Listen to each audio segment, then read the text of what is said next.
"Mom, eat this special bowl of oatmeal. I made it just for you." I was standing in the kitchen holding a cup of tea that had already gone cold. Through the fogged glass, I watched my son lean in and quietly slip something into my wife's bowl of oatmeal. Strangely enough, I didn't shout. I didn't rush over. I just waited. And when my daughter-in-law came back to the table, I calmly switched the bowls. But before I go on, take a moment to subscribe to the channel and leave a comment telling me where you're listening to this story from. Now, let me take you back to that morning. I still remember that day clearly. A light rain fell, steady and cold, as if the house itself was breathing out a tiredness that had been building for months. After switching the bowls, I went back to my old spot and sat down on the wooden chair by the window. No one noticed anything unusual. At least, that's what they believed. Eleanor leaned back in her armchair, a thin blanket resting across her knees. She had grown much thinner over the past few months. Not the natural thinning of age, but a slow, quiet wearing down. Every morning she ate a little less, spoke a little less, and looked at me with an apologetic gaze, as if her weakness were somehow her own fault. Caleb stood by the dining table, one hand resting on the back of Brooke's chair. He always held that pose whenever he was near his wife. A habit learned and practiced meant to make him look like a protective man. But I noticed his hand never actually touched Brooke. It hovered close. Always a small gap. Just enough to pull away instantly if needed. "I cooked it thinner than yesterday," Caleb said, his voice calm and even. "The doctor said Mom needs to eat enough to regain her strength." Which doctor, I wondered. For the past 4 months, I had been the one driving Eleanor to her appointments. I was the one sitting in the waiting rooms, listening to every cautious conclusion, every uncertain shake of the head. Not one of them had ever said her condition would decline this quickly. Brooke pulled out her chair and sat down, carefully adjusting the cuff of her blouse. She always dressed neatly in the mornings, even at home, as if she were always ready to step outside, always ready to be seen. On the table, her bowl of oatmeal looked exactly like Eleanor's. Same color, same smell, same gentle warmth rising into the air. I lifted my teacup and took a small sip. The tea tasted weak. I didn't add more water. I wanted to keep that feeling. The sense of something being insufficient, unfinished. The same way everything in this house now felt. In my mind, old memories began to settle into place. Slowly, without any need to rush. Caleb and Brooke moved in 4 months ago, right around the time Eleanor started feeling more exhausted after a mild cold. They said they wanted to take care of us. They said a house this big shouldn't be left to 2 elderly people alone. I didn't object, partly because Eleanor smiled when she heard our son say those words, partly because I believed I understood my son well enough. But from the day they arrived, things changed, in very small ways. Eleanor's meal schedule was arranged by Brooke. Her medications were reviewed. Medical appointments were suggested to be postponed or switched to different doctors. And Caleb, who used to rarely step into the kitchen, suddenly showed an unusual level of concern for every meal his mother ate. I said nothing. I watched. I noticed Eleanor was often more tired after breakfast. I noticed the light spells of dizziness came without any clear pattern. And I noticed that whenever I offered to prepare my wife's food myself, Brooke always had a polite reason to refuse. "Dad, you should rest," she would say. "Let me handle it. I'm used to this. Used to what I once wondered." But I never asked out loud. That morning when I saw Caleb lean in and make a movement so small that without paying attention, one might think it was nothing more than clumsiness, everything inside me went still. It wasn't fear. It wasn't anger. It was a familiar feeling, the kind a man gets after living many years alongside hidden truths. I didn't need to know exactly what it was. I only needed to know one thing. It didn't belong in that bowl of oatmeal. After I switched the bowls, time seemed to slow down. Eleanor ate very little as usual. Brooke ate more than she normally did.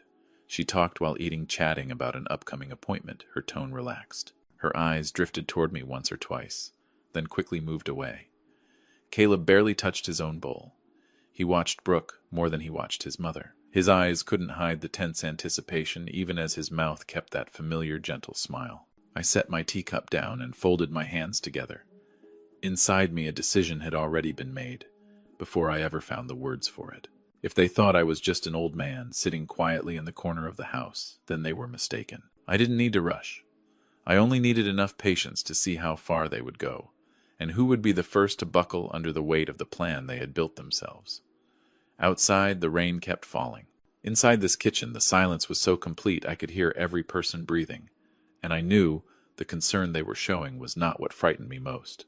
What frightened me was my own calm. That calm didn't come from courage. It came from experience. When you've lived long enough with things left unsaid, you learn to wait instead of reacting. After breakfast, Brooke cleared the table as usual. She did it neatly, almost leaving no trace behind. Caleb made an excuse to go out to the garage to check the car. Eleanor was helped back to her room, each step slow, as if every movement had to ask permission from her own body. I didn't follow anyone.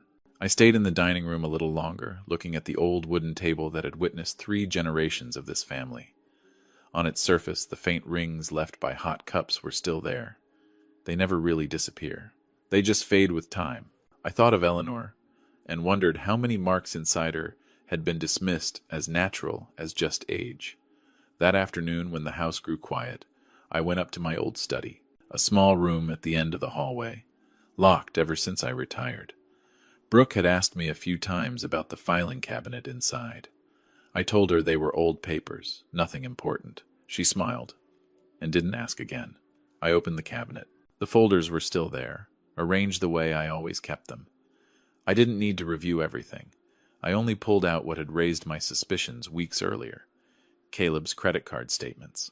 Large expenses scattered, but frequent. Cash withdrawals with no clear purpose. And then, a copy of an insurance policy Brooke had forgotten on my desk one afternoon. I remembered that day clearly. She said it was just standard consultation paperwork, nothing I needed to worry about. $3 million. Not a large amount for people in big cities. But for a family like ours, it was an entire future already priced. I sat down and turned the pages slowly. Eleanor's name was there, and her shaky signature, one I recognized immediately. When she signed it and under what circumstances, I didn't need to ask anymore. I knew Brooke was very good with words. She knew how to turn complicated language into gentle reassurance. That evening, Caleb came home earlier than usual. He went straight into the living room, saying he needed to grab some papers from the car. I stood on the stairs and looked down, and noticed he was carrying the old dash camera he once bragged about using to record family trips. Later that night, after everyone had gone to bed, I went down to the garage. I didn't turn on the main light. I used only a small desk lamp I brought with me. Caleb never changed the camera's password. He was never careful with things he believed were harmless. I didn't watch everything. I fast-forwarded looking for clips where the audio was clearer than the video. And then I heard Brooke's voice. Cold. Precise. Nothing like her gentle daytime tone. "Is that dosage enough?" she asked. Caleb was silent for a few seconds. "I think it's fine. But if nothing happens, we increase it a little. No names, no explanations, just short sentences, as if they were discussing a change in a meal plan." I turned the device off and put everything back exactly where it was. On my way upstairs, I stopped outside Eleanor's door. The nightlight spilled through the crack. I heard her breathing, slow, steady, tired. I didn't wake her. Not yet. The next morning, breakfast went on as usual. The same table. The same familiar smell of oatmeal. Brooke sat down and lifted her spoon before Eleanor did. I noticed her hand trembled slightly. Just a little. It could have been fatigue, or a feeling she hadn't yet found a name for. I sat across from them watching quietly. Caleb barely took his eyes off Brooke. The anticipation in his gaze was no longer carefully hidden like the day before. He wasn't playing the devoted son anymore. He was just someone counting time. Brooke brought the spoon to her mouth. I saw the exact moment her expression changed. Not much. Just a quick frown, quickly masked by a strained smile. "The oatmeal today tastes different," she said, trying to sound normal. Caleb turned to her. "Different how I don't know," Brooke replied, setting the spoon down. "There's something bitter at the end." I took a sip of my tea, the same weak taste as always. Inside me, my heartbeat didn't change. I felt no satisfaction, only a sharper clarity that the shell they had worked so hard to build was beginning to crack. And once those cracks appear, the question is no longer whether the truth will come out. Only when. Those cracks didn't take long to spread. Just 15 minutes later, Brooke began to change. At first, it was a very small restlessness. She kept shifting in her chair, placing a hand on her chest, then dropping it again, as if she didn't know where to keep her hands. Caleb noticed before I did. He leaned toward his wife and whispered something. Brooke shook her head and tried to smile, but the smile couldn't hold. The air in the dining room grew thick. Eleanor looked up at her daughter-in-law, her eyes tired, but still clear enough to sense that something was wrong. She was about to ask, but Brooke suddenly stood up, the chair scraping sharply against the wooden floor. I don't feel well, Brooke said, her breath short. It's probably just fatigue. Caleb reached out to steady her, but Brooke pushed his hand away. She took 2 steps, then stopped gripping the edge of the table. Her face drained of color quickly, as if it were being pulled straight from her skin. I remained seated. I didn't need to stand to see what was happening. Caleb turned to me. For the first time that morning, he couldn't keep the calm in his eyes. Dad, do you see anything wrong? I set my teacup down carefully. You should ask your wife, I said. My voice wasn't raised. It wasn't lowered either. It was simply the right answer in the right place. Brooke's breathing grew faster. She lifted a hand to her throat as if the room had suddenly run out of air. Eleanor rose in alarm, but I motioned for her to sit back down. She looked at me full of questions. I shook my head gently. Not yet. Caleb hesitated. He looked at Brooke, then at me, then toward the door. We should call for help, he said, but his voice lacked conviction. He knew I was waiting for something, and he knew he couldn't leave this room without giving an answer. Brooke slid back into the chair, sweat forming on her forehead. She tried to say something, but the words broke apart halfway through. Then, as if she no longer had the strength to hold it in, she looked up at Caleb, panic and anger colliding in her eyes. You told me it wouldn't have a smell, she blurted out. You said it was safe. The room fell silent. A heavy silence, thick enough for every word to hang in the air. Caleb went pale. What are you talking about? He whispered, but it was already too late to pretend he didn't understand. Brooke laughed, a crooked, uncontrolled laugh. You said we just had to wait a little longer. You said it would all end cleanly, and now... She stopped gasping. You're going to let me sit here like this? I stood up. No rush, no noise. I walked to the dining room door and closed it. The sound of the lock was soft, but clear enough for everyone to hear. What are you doing, Dad? Caleb asked, his voice sharper than before. I returned to the table and placed a stack of papers in the center. Those pages had been sitting in my drawer for weeks. I was only choosing the right moment to bring them into the light. We're going to talk, I said. Right now. Brooke stared at the papers, her eyes unsteady. She understood what words like those could do. Caleb didn't look at them. He looked at me, and for the first time he no longer saw an old man. In here, I continued, are the things you both thought I'd never put together. The debts, the conversations, and the thing you like to call the dosage. Eleanor stood again slowly. She came to my side, her hand trembling. Harlan, she said softly. I placed my hand over hers. I know, I said. I've known for a long time. Brooke began to shake harder. She looked around as if searching for an exit that didn't exist. What do you want? She asked, her voice breaking. I want the truth, I answered. Not to punish, but to end this. Caleb lowered his head. His shoulders sagged, as if the final weight had finally been set where it belonged. I didn't have a choice, he said. It all went out of control. When did it start? I asked. He stayed silent. Brooke let out a weak laugh. From the moment he decided everything could be solved by closing the door on someone else, she said. I reached into my jacket and took out a small vial. None of them knew what it was. I placed it on the table well out of Brooke's reach. This isn't what you think, I said, but it's enough to stop what's happening. Caleb looked up. You were prepared. I prepared myself to face my own son, I replied. That's far more difficult. Brooke closed her eyes and took a deep breath. When she opened them, the sharpness was gone. Only exhaustion and fear remained. I'll talk, she whispered. But after that, this won't stay a secret. I nodded. It stopped being a secret the moment you both believed I couldn't see. Outside, the rain had stopped. But inside this room, the real nightmare was only just beginning to show itself. Brooke began to speak slowly, as if every sentence had to be pulled up from somewhere very deep. She didn't look at me. She didn't look at Caleb either. Her eyes stayed fixed on the edge of the table, where the paint had peeled away long ago. We didn't mean for things to get this messy, she said. At first it was just buying time, waiting for things to sort themselves out. Caleb collapsed into his chair. He buried his head in his hands. From that position he looked much smaller than the man he had been trying to appear as for months. Debt isn't a small thing, he said, his voice rough. Not like anything you've dealt with before, Dad. They don't wait. They don't negotiate. I didn't interrupt. I let them talk. Once people start speaking, the hardest part isn't forcing the truth out of them. It's not stepping in to soften it. Brooke continued, her voice steadier now. Caleb thought that with the insurance money, everything would be over. We could sell this house, pay off the debts, and start over somewhere else. Start over, I repeated. Without your mother in it. She went quiet. Caleb looked up, then looked away. The answer was right there, in that avoidance. I've worked with insurance files before, Brooke went on, almost like she was reading from a report. I know how things work. I know which details don't get questioned. Eleanor trembled slightly beside me. I tightened my grip on her hand. I didn't look at her. If I did, I knew I wouldn't keep my voice as steady as it was now. And this I asked, nudging the stack of papers toward them. Last year? Caleb flinched. Dad, what do you know? I know enough to understand why my own health declined for a short time, I said. And I know enough to recognize that it wasn't random. Brooke snapped her head toward Caleb. The fear in her eyes was gone, replaced by anger. You didn't tell him, she demanded. You said it was taken care of. Caleb shot to his feet. Stop it, he snapped, then realized his voice was too loud. He lowered it. Not now. No, Brooke said.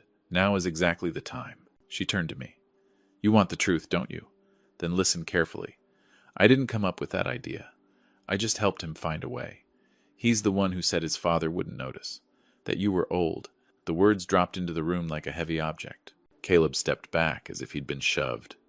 What are you saying? He whispered. I'm saying you're used to people trusting you, Brooke replied, and you took advantage of that. I looked at my son. For the first time, I wasn't searching for excuses for him. I was simply looking as if at a stranger stepping out of the dark. Just then, there was a steady knock on the dining room door. Not urgent, not rushed. As if whoever stood outside already knew the door would open. Eleanor stepped forward. From the pocket of her cardigan, she took out a small recorder and placed it on the table. Go on, she said. Her voice was weak but clear.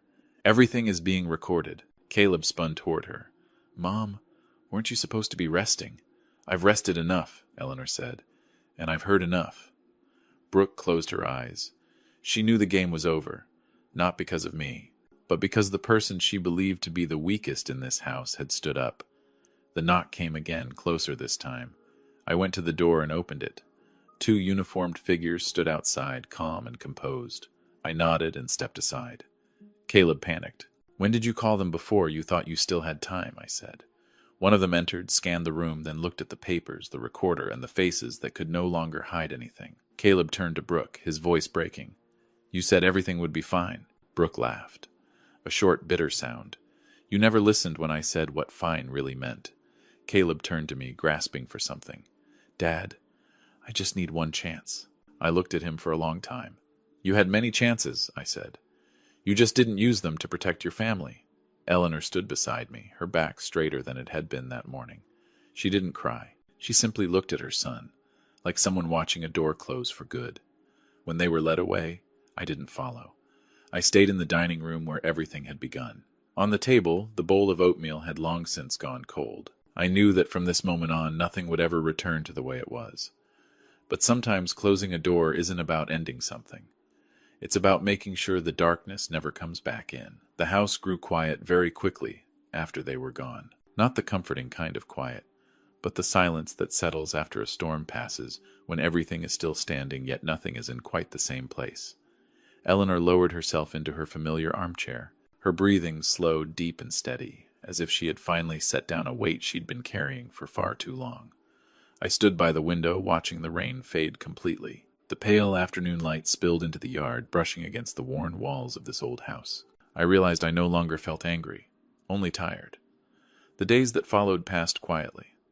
Everything was handled the way it needed to be, step by step, without haste.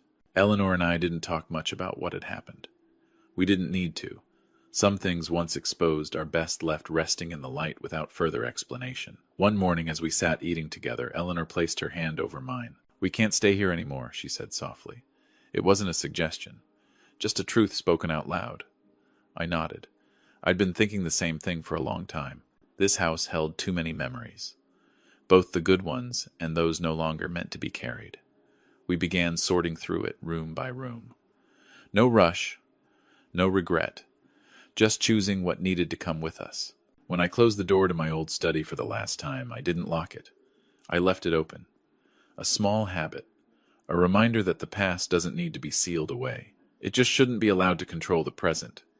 The estate was transferred quietly. No gatherings. No loud goodbyes. The money we received was enough to begin something we had both thought about for years, but never said out loud.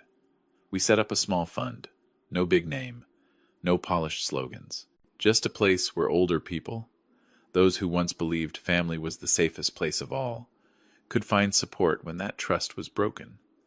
Eleanor was more involved than I was. She listened. I handled the paperwork. Each of us in our role, the same way we'd lived together for decades. Our new home sits near the sea. Not large, not fancy. But every morning when I open the window, I can hear the waves. Steady, patient. Eleanor likes to brew mint tea. The scent drifts gently through the small, clean kitchen. No more oatmeal. No more tense mornings. One afternoon, Eleanor sat on the balcony, sunlight catching in her hair now more silver than before. She smiled at me, a light smile, unforced. "I feel better," she said. I believed her. Not because of numbers or reassurances, but because her eyes had returned to where they belonged. I sat beside her, holding a cup of steaming tea. I thought about family, about what people often call obligation. I used to believe blood was something that could never be cut away. But now I understand this family is not a bond that demands suffering at any cost. Family is what protects us when we are at our weakest, and when that protection is gone, walking away is not betrayal, it is survival. We didn't try to forget. We simply chose not to live inside that pain every day. Some chapters in life need to be closed, not to erase them, but to let the heart breathe again. That evening the sea breeze was cool and gentle. Eleanor rested her hand on mine. "At last, we're at peace," she said.